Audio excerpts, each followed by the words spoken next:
This is the perfect time to start germinating those seeds inside to transplant in the spring. And it's also the time that you kind of bring in your tropical plants to kind of house them over the winter time. And this seedling heat mat is going to be your little best friend. And as a side note, this could also be used as a little warmer for reptiles as well. So you could put your seeds down in the little pots, and the heat just kind of helps them germinate.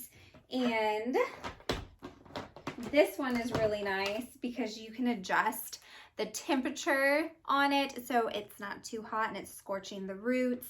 It does come with a user manual on how to select your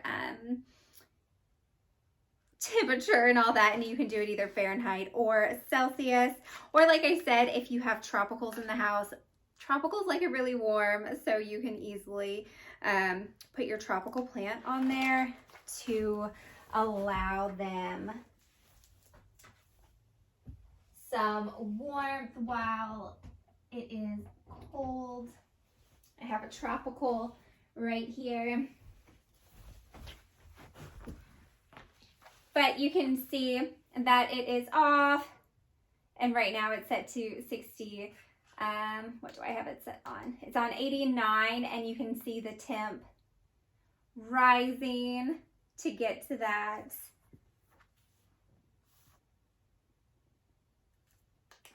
I also want to show you on the heating mat itself.